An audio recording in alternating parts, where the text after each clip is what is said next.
my wife will definitely get it. I mean, there's no doubt there because the thought of her using Android is more pain for me than it is for her.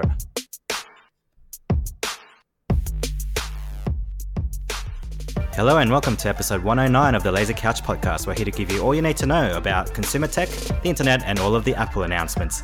My name is Geoff Kim, and that's why they put the I in FBI. My name is Kelvin Lee, and this episode may cost you to spend $2,400. Right. What's going on? And actually, this episode's a little bit special because we have a third person on it. My name's Alex. I don't know what I'm doing here.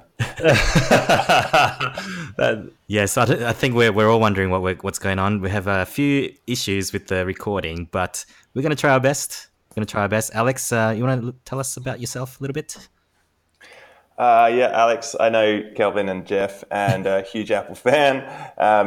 Geoff, you and I have traded many jokes over the years around how crazily obsessed we can be with this company, and also spending too much money on gadgets. So I thought I'd get in touch and see if you fancied a guest on this episode after this pretty big week. Yeah, very, very timely. I mean, are you so obsessed with the company that you wake up at 3:00 in the morning to watch it live? No, not anymore. No, not anymore. Okay. I mean, there's hardly any surprises these days. Kelvin, did you wake up? You know I never wake up for these things. I actually caught the end, the last 30 minutes of it. So, yeah, I actually didn't wake up for, most of it anyway. So we're going to get right into it. All Apple, all of the time. So on Thursday morning Sydney time, in Steve Jobs' studio in, where's Apple? Cupertino? Cupertino, that's it. I was going to say Palo Alto, but that didn't sound right. That's Facebook.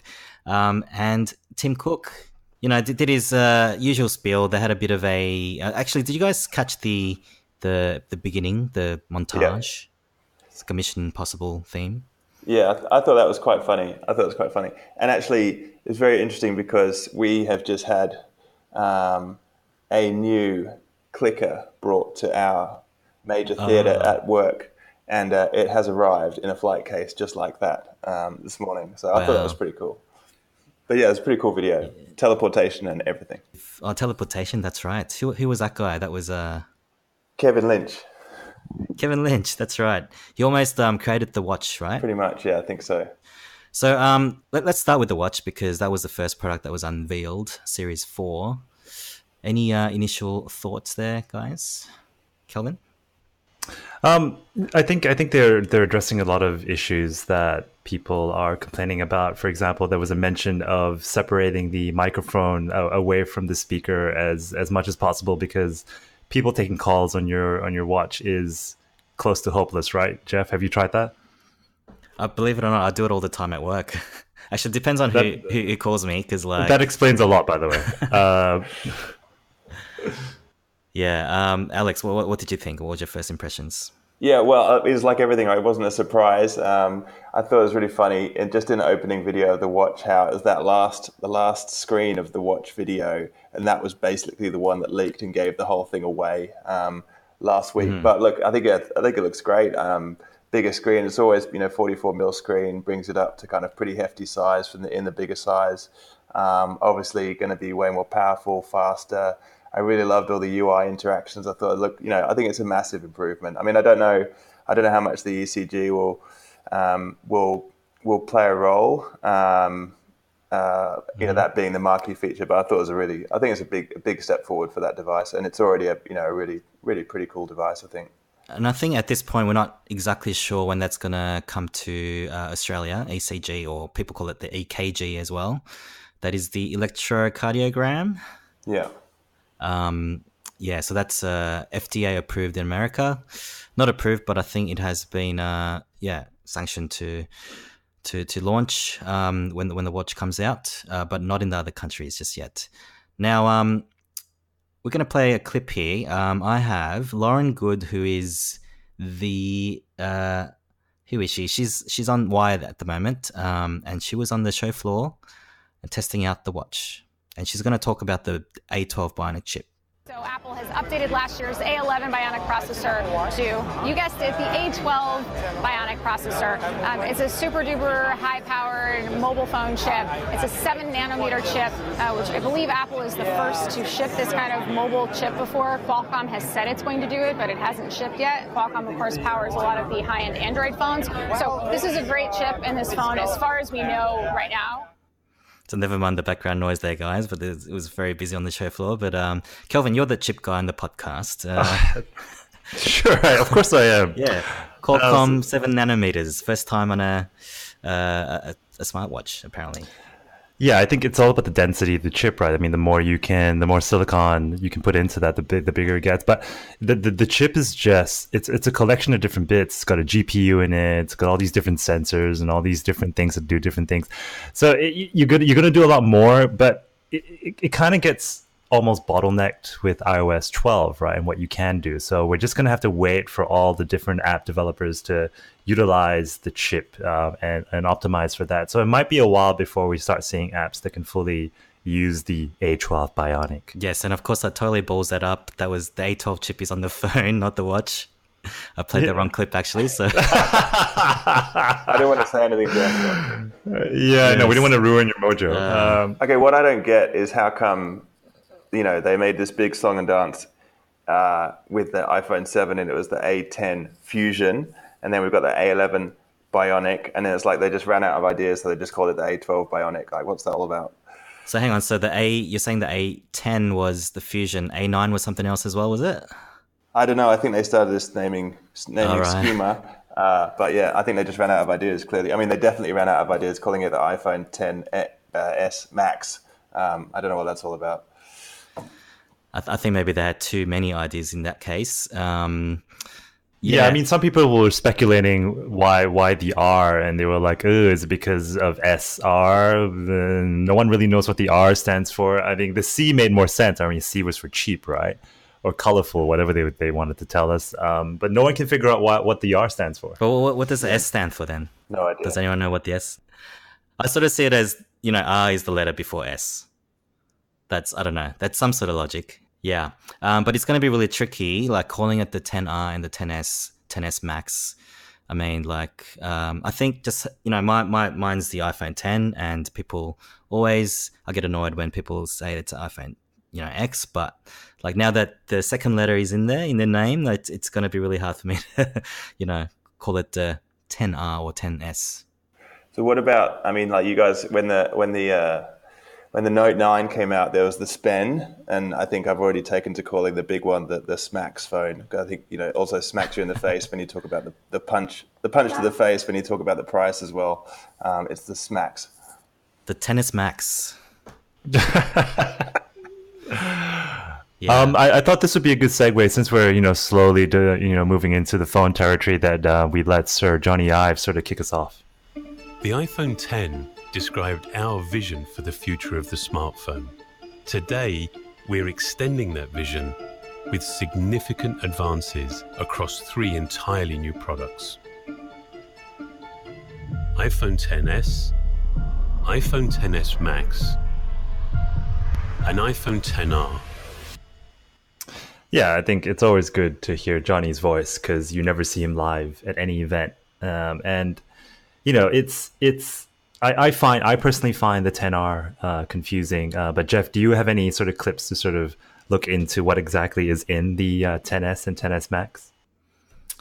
Funny enough, I don't have any clips on those ones. I do have one for the 10R, and I thought this was a pretty good reaction. This is a new YouTube channel that I've discovered. I think he's quite famous. But do you guys know Front Page Tech? Nope. Okay, he's got a certain style. So I thought this reaction was pretty good. When they introduced it, they rolled this promo, and my God, they can make anything look good. Like, they could just put some cool lighting effects on a piece of shit and spin it around and be like, oh my God, that looks great, I'm gonna buy it. This is the 6.1-inch LCD model that we expected. They're calling this Liquid Retina. Okay. Comes in a bunch of different colors, including white, black, blue, coral, and red. This is the first iPhone in a while that does not have 3D touch, as we've told you before, at least in rumors and reports. that by 2019, Apple's probably getting rid of 3D Touch on every iPhone? Yeah, so that was interesting. 3D Touch is probably not something that everyone uses. I mean, I actually use it quite a bit. I've actually found uses for it, but on my iPhone 10. What about you guys? Alex? Yeah, I definitely use it. I mean, I've been across like 3 different devices recently: an SE, a 6S, and a 10. And it's really weird. It's really interesting, but also a bit weird, like understanding the differences. You know, when you go in and like pair with AirPods or something, the SE just kind of bounces. The 6S has a haptic feedback, and then the 10 has proper 3D touch. And yeah, I think I end up using quite a bit. But I think it's just, hidden UI elements are always tricky, and there's more and more and more of them in iOS. Yeah, I think it just hasn't caught on, and I just wonder if, they're looking at it going, well, we could get rid of that, and no one's going to really notice. Obviously, there's a haptic engine, or there's something in there that they can cut out that saves them a bit of dosh, and that's good enough, Yeah, so apparently the 10R will have the taptic kind of feedback like you do for the touchpad on the laptops. I actually got a touchpad separately that I'm using right now as well. So I think that sort of feature might not go away, but yeah, the whole 3D touch. Yeah, that's right. And you get that sort of nice little vibration right at the end. It's quite, I don't want to say satisfying, but it's pleasing to use, right? Yeah, it's good confirmation, definitely. It's good design. I just think it's it's just hidden, and I wonder. So there's often in these products where there's just the inconsistency can be interesting, but I guess if you're just across one device, you might not even notice it. So. Yeah, I also think it's a developer nightmare, right? I mean, if you're developing something for specific phones, you're starting to enter the Android world of inconsistencies because, I don't know, I may have some customers with the iPhone 5 who can't do it, 7 who can do this. It might be different on now the 10S, the 10R, and all the new phones coming along. So I think it's just confusing, and for them to just, phase it out isn't a big loss. And plus, I bet you they have all the data in terms of who's using it anyway. For sure. Yeah. Oh, you reckon? You reckon? I thought everything was on device. Yeah, you dream about that. All right, so Kelvin, that's interesting points there. But you've been off the iOS environment for a couple of years now. Yeah, on and off. On and off. I've got the Nexus. I used to have a Nexus device. I used to have a Note 3 and a 5, and now I'm on the 7. So yeah, it's all sort of melding together, right? I mean, it's great to see the iPhone 10s and 10R, but for me, I want to see it totally work with iOS 12 before we really give it a score or anything. And did you guys check the date on when iOS 12 is going to be available? Alex, did you see anything there? I think they seeded it to the beta groups, or they've seeded it to one of the dev groups, but it'll be available on Friday whenever the phone launches. Which coming Friday. Which is next week. Okay, that's good. So Kelvin, I know you've been sort of eyeing the R version. What are your thoughts after 48 hours? Yeah, so I think the 10R is stealing a lot of the limelight because it's so different to we all expected the 10s and the 10s Max to have 2 cameras and a bionic chip and one's bigger, one's smaller. The most frustrating thing for me about the 10R is the screen. Not so much that it's an LCD and the bezels are slightly larger, but it's not even a 1080 screen. It's a 720. If you think about it. So the phone can record in 1080 and 4K, but it can't play it back that way because the screen is only limited to 720. Well, the logic is baffling because even in my old Nexus 5, that had a 1080 device, and that device is almost 4 years old now. I guess I'm surprised that I didn't even know that spec, Kelvin. I think that's pretty interesting. But again, I mean, they've billed it as the kind of low cost or mid range one, right? And I guess that's one way of doing it is you downgrade the screen, and they say it's the most super accurate LCD on the market. But I had I didn't pick that up at all that it was a sub 1080 screen. That's pretty interesting. It's a weird one. I think the height wise, it's definitely exceeded the 1080 bit, but width wise, it couldn't do it, and the PPI is still high, but it still can't play back 1080 as it normally would. So unless they're throwing all these fancy things like liquid retina, and the usual BS they come up with to try and sort of hide the fact a little bit. And you know what? Sure, other things about the R, for example, it's an IP67 water resistance compared to the IP68. Sure, that's not a big deal. But you know, I guess the question is, do only people like the three of us look at, you know, the resolution of the video we're playing, rather than, you know, what it could actually do in what people do all the time, which is, I don't know, WhatsApp, use Facebook, Instagram. Maybe it's not such a big deal. Maybe people are just Chromecasting or using their Apple TV. It's probably not so much your own videos, but I think, you know, on YouTube and things like that, like, you know, 4K, let alone 1080. I think that's, I think that's news for me as well. So thanks for the insight there, Kelvin. Let's move on to the 10S then. I am liking the gold finish. Any thoughts? Alex, you said that you've got the 10X now. Sorry, the 10, the 10 now. I'm getting confused. It's confusing. Yeah. Any thoughts of upgrading? Is it an upgrade? What are your thoughts there? Oh, look, it's definitely, well, look, I'm a complete sucker for this stuff. So, like, I'd sold my 10 last week to maximize, you know, resale value. Hang on, This is really sad. Did you say maximize there? Maximize it, yeah, just maximize the resale value. Gotcha. Look, and I think, I mean, so I went for the, you know, I like the 10, but I really, when I got it, I was like, it feels so different to the Plus, which I'd had since the iPhone 6 Plus, whatever. And I was like, you know, a friend bought a gold iPhone 8 Plus. I was like, I actually really prefer this size phone. So as soon as the 10, let me get this right, 10S Max. You know, comes about with the same size as the iPhone 8, basically, in terms of footprint. I was like, that's the phone. So I sold the 10 last weekend on Gumtree, and then I've ordered a 256 10S Max. So you got through okay today. 5 p.m. was it? 5, yeah. So look, I think, I mean, and the screen is epic. You know, I think this is just one of those things every year where I'm just a complete sucker for it. And I'll plunk down the money. But I think the screen size, I think you know, always interested in the camera.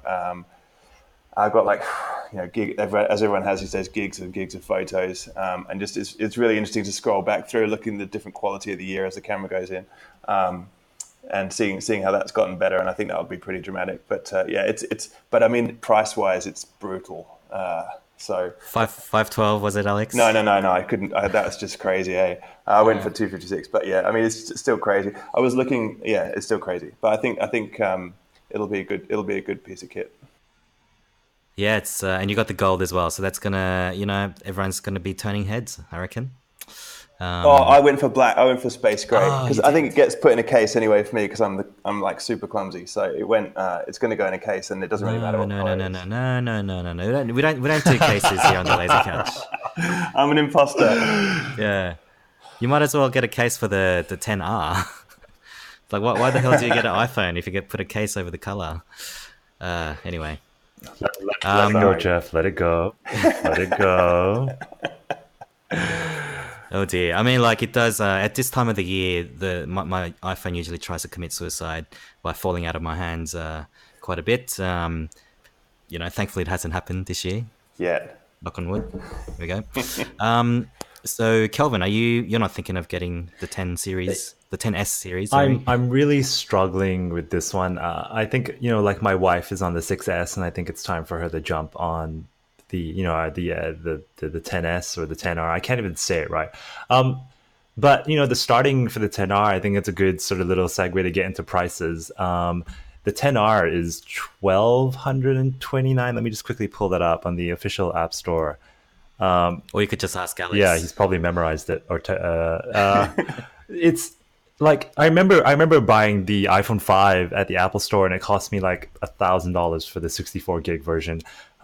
You know what? They're going to hit a ceiling, right? They have to. I mean, the fact that the 10R is over $1,200, I just don't know. I mean, my wife will definitely get it. I mean, there's no doubt there, because the thought of her using Android is more painful for me than it is for her.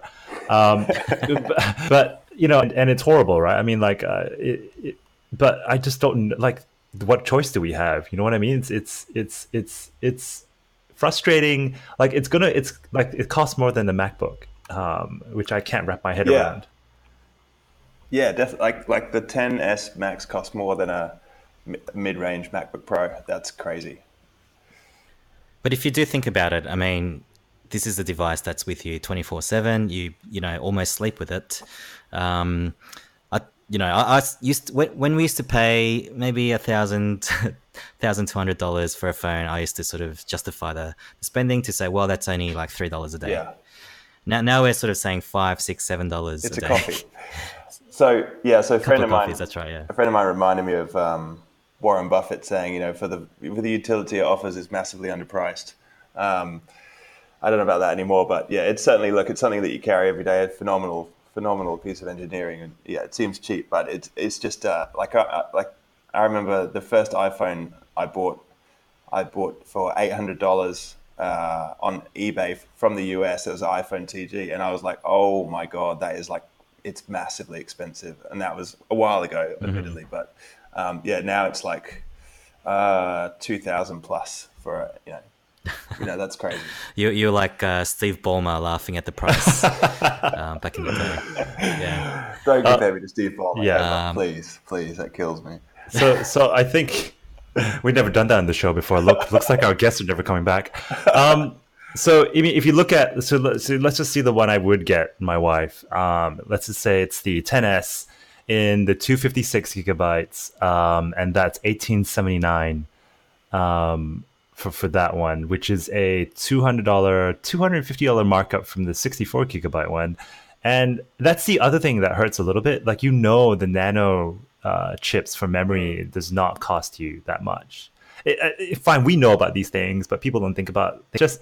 We're going to buy it anyway. It's just annoying, especially when you get weird phones like Xiaomi announced a phone called the Pocophone F1, which no one should buy. But the fact that they can add top specs into that, a good camera for 300 USD, it just makes you wonder. I'm still going to buy it anyway, but it's just frustrating. I think definitely margins, and they've always been really good at gouging you on memory and storage, rather, I should say. But look, I mean, interestingly, a bit of trivia on the prices is that you can often look at it and go, oh my God, we're getting charged like double what they're getting charged in the States. But because the dollar's crashed, the Aussie dollar's crashed. So more or less, if you look at the exchange rates, we're paying maybe $100, $135, $140 more than they are in the US net. So I think at least we can look at it that way and say, hey, we're not getting completely screwed in terms of transfer prices. The other article I read was they're no longer giving you the dongle for your headset. Okay. So did that cover your 10, guys? Yeah. Oh. It did, yes. Oh, yeah. Okay, so no more. That was $12, I think. They say $12, which when you're selling 85 million phones a quarter, that's a decent amount, I guess. Yeah, that is true. And do you use it, Alex? Because I've just solely have that dongle for the car because I don't have anything else except for the headphone jack. No, I don't use it ever. No, I use the AirPods here. I don't need to use it. I think after you buy the iPhone XS Max, you won't be able to afford a car anyway, so don't worry about it. Yeah, you'll be living on the street, but you've got a cool phone. Yeah. So AirPods is probably something we should talk about, or the lack of the announcement of. But just before we do that, I'm going to play New Street's one of the top analysts there, Pierre Ferragu. He's French, you'll see. But this is his expectations on how the sales for the Max might be for the calendar year. I estimate about 25 million consumers last year upgraded a Plus, so a 7 Plus, a 6S Plus, a 6 Plus, with an iPhone 10. And another 35 million consumers in 2018 sticked to the Plus with the iPhone 8 Plus. So what's going to be very interesting is to see how much of these consumers were really keep the large screen, but willing to go for the premium phone. And that's going to be the market for the 10, for the Max. Yeah, so I sort of cut it off a bit earlier there, but he expects about 30 million units sold of the Max size, just because, there was a subset of iPhone owners who held out last year to wait for this one. So, what do you guys think? That guy was French? I never got that. Yeah. Sorry for the French listeners out there. And we lost another 10 listeners. Yeah. Okay, so There was, I was hoping to hear about the AirPods, the second version, along with the AirPower Mat. There was none of that. Even at the start of the keynote, Tim Cook also, I think he sort of laid it out to everyone, because he said, "Oh, we're gonna have two big announcements today for two products." So like straight away, everyone's like, "Oh, I guess we're not getting AirPods then." So I mean, like, I'm really disappointed about this. Alex, you're an AirPods avid fan. Yeah. What are your thoughts? Yeah, I mean, I don't get it. Like, I think I was reading on, Daring Fireball, John Gruber saying, he reckons that the whole thing's been scrubbed with the power mat and the AirPods, and it's just one of those. It's hard to believe that a company that is, literally at the forefront of consumer electronics engineering can release something or publicize something and then not be able to follow through on it. Apparently it's quite complicated, and what would I know about the cheese standard or whatever, but I think it is disappointing. I mean, I use mine all day, pretty much all day, every day, and I think it's the best product they've launched in years, and I think it's fascinating how they've dropped the ball on that. Completely fascinating. So on one drunken night, Friday night, I actually lost my left one. So I've been waiting for the new ones to come out. I just want to clarify. He lost his left AirPod. In case Kelvin. people were just tuning. I'm here for you. I think they're prime candidates for getting dropped in the toilet at some point. There's just no way you're going to go in after it. Some people are desperate. I've got to. Yeah, I know. I just want to go back to the Qi charging a little bit.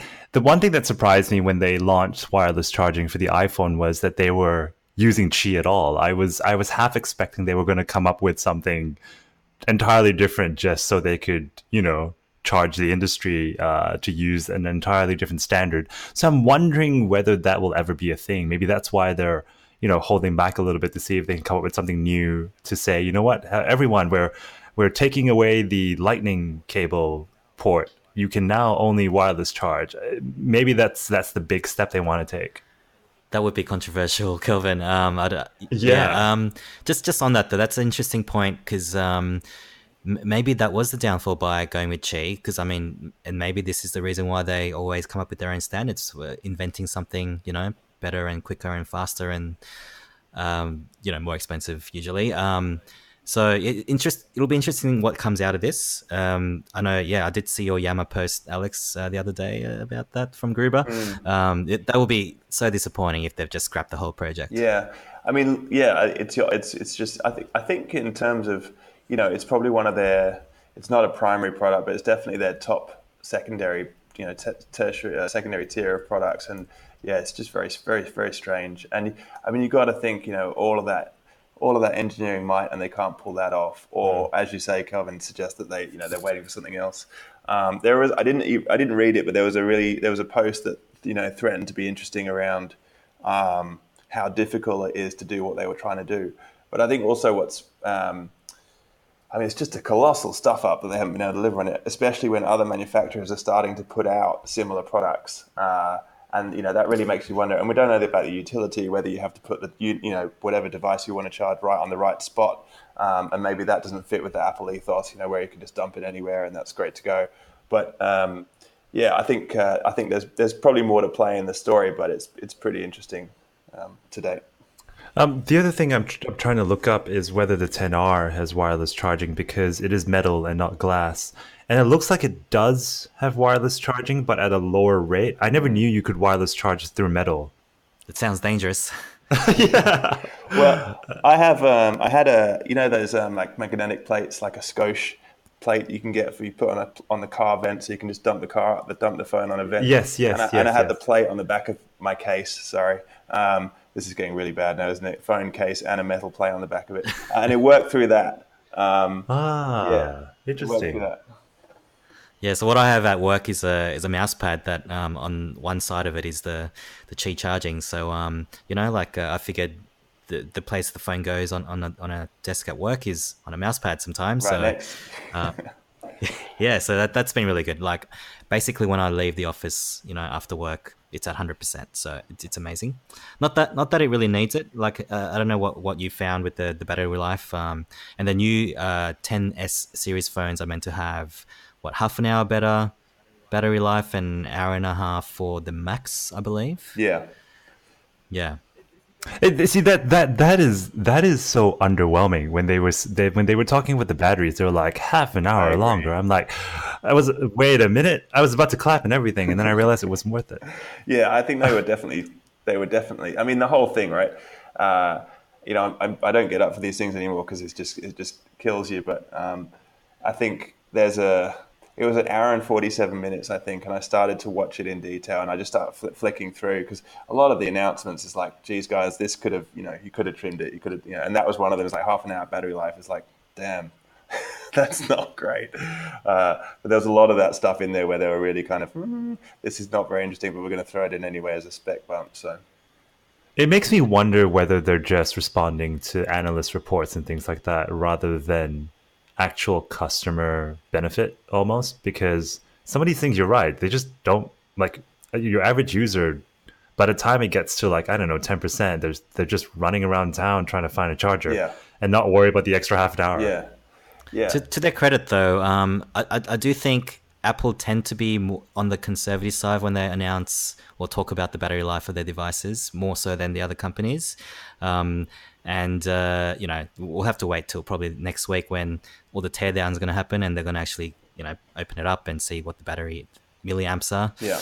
Well, I think the more I think it's I guess one thing in the defense of it is saying, whatever you can get out of it, and you're right, they are generally a bit more accurate than most. But these things are so integral to what we do. Like, you can't get out of the building at work unless you've got 10% charge on your phone, because you use your phone to get out of the building to get through the gates. I've had to go upstairs twice to get out of the building because my phone's dead, and I have to recharge it to get out of the building. So I think any extra battery you can get, but half an hour hopefully wouldn't be too crucial. But yeah. Yeah, about a week ago we had an offsite. It was an offsite, but it was a on-site kind of thing. But it was really funny because I saw so many people with battery packs, that had them in their purses or whatever. And by about 2 p.m., everyone was just like charging their phones during an offsite. We're all like, sitting around in those tables. There was one person on the floor charging a phone. I thought that was hilarious. It was like an airport. Like an airport, yeah. I was just about to say, definitely. That's exactly what you see in an airport. All right. Because I stuffed up the watch and the iPhone thing, I think we should talk about the watch a little bit more now. Unless you guys got anything to add to the phones? Anyone? No. I think nope. I think generally, I mean, the one thing I would say, and I think it goes to the kind of a bit around the battery, the kind of iteration on what we're seeing, and it's a bigger screen on the Max and better battery life, better camera.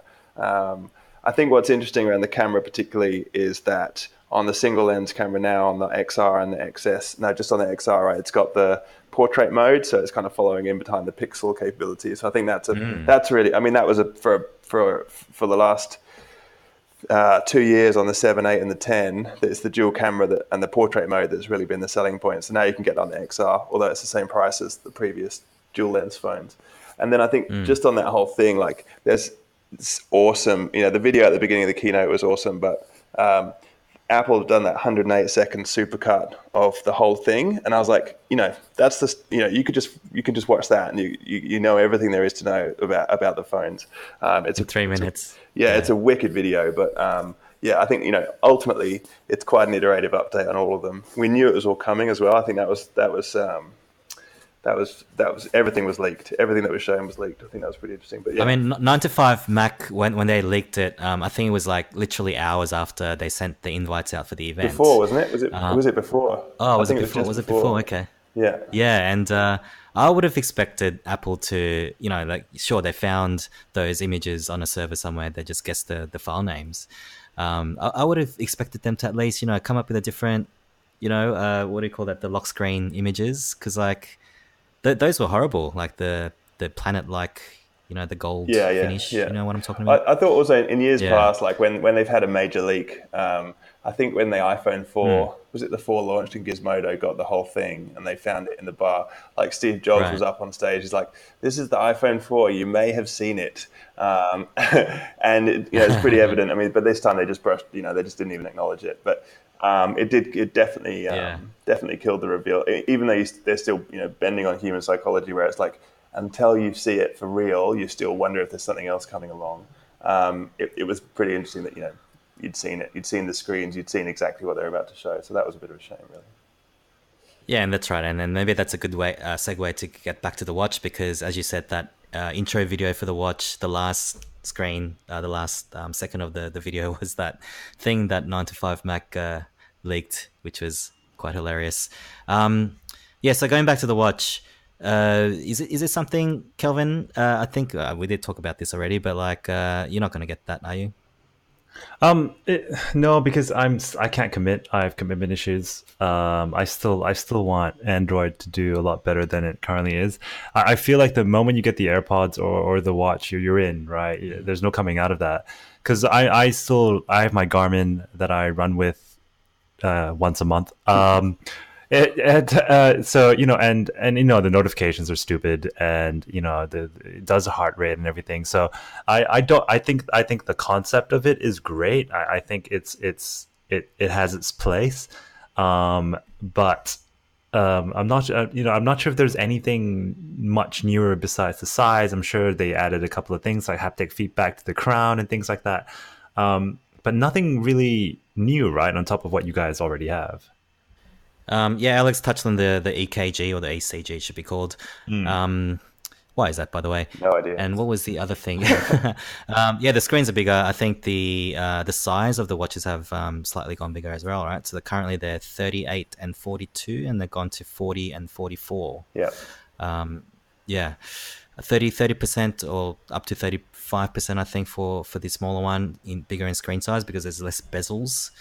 Going back to our last episode, Kelvin. RIP bezels. RIP bezels. And that's right. Slightly thinner as well. I won't get it just because I got the Series 3 and there's no point. But I think it's a good signs for Apple, going all in on the watch. Like they'll come up with watches for the next at least 5-6 years anyway. Yeah.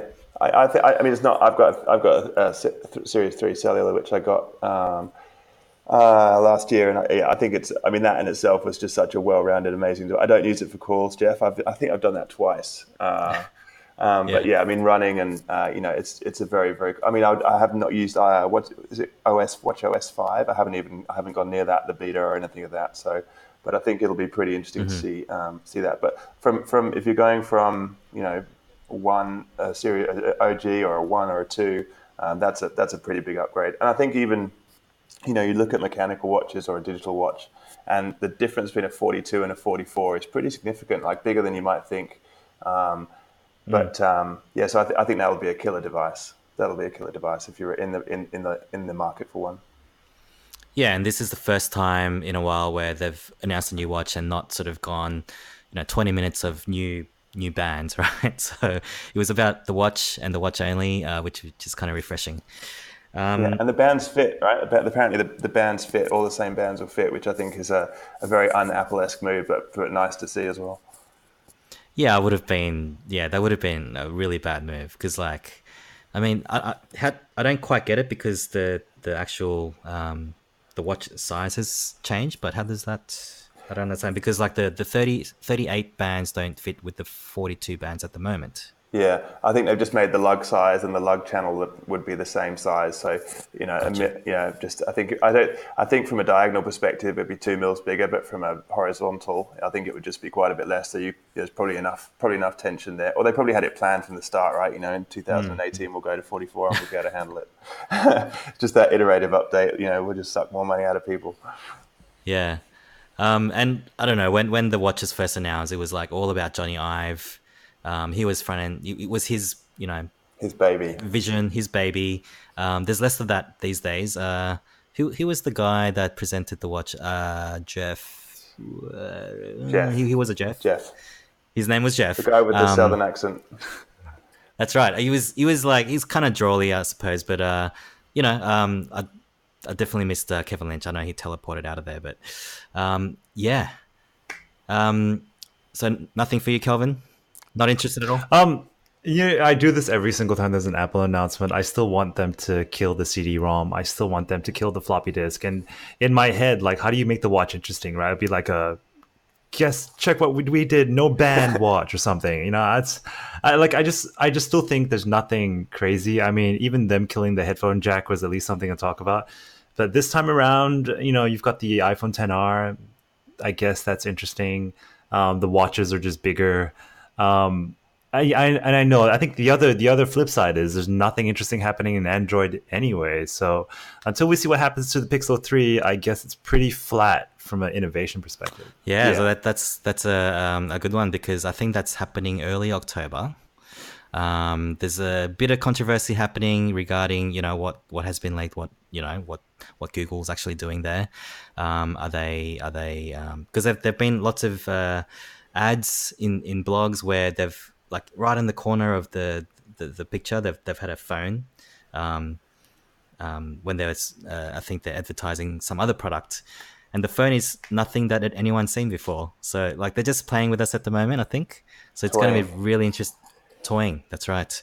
And I think what's the October event for Apple, Alex? I think you were saying there was an October event. I reckon there has to be, like, there's got to be. I think there'll have to be new. There's got to be new iPads that come with this. I think that follow all of that.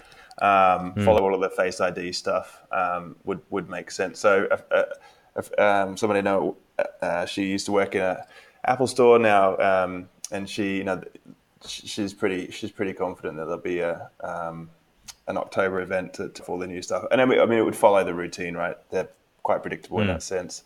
So there's probably more to come. And then they say, yep, that's it. We're done for Christmas. Now hand over all your money. Sometimes they can just be talking straight to you, looking at you, Alex.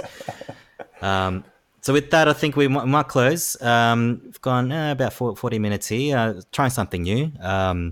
It's been we're doing three-way for the first time in a while, all remotely as well. Yes, I'm not even going to explain that one. But no, thank you very much, Alex. It's good to always get another person on board just to hear what they think about it. To give you credit, the last time we had someone on board, she was a Buffy the Vampire Slayer expert. So, it's a good change. I know a lot about Buffy too. No, I'm kidding.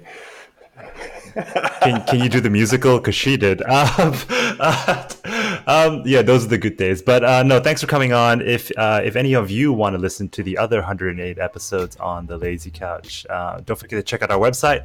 It's thelazycouch.com. You can also check us out on all the usual social networks. Search for The Lazy Couch Podcast on Facebook, Twitter, or Instagram. Last but not least, don't forget to rate us on whatever app you're using, whether it be iTunes, whether it be Pocket Cast. Give us some feedback, and Kelv out. Geoff out. Alex out. Thanks, guys. Thanks for having me. No worries. Thanks very much. Yeah, no, that was super interesting.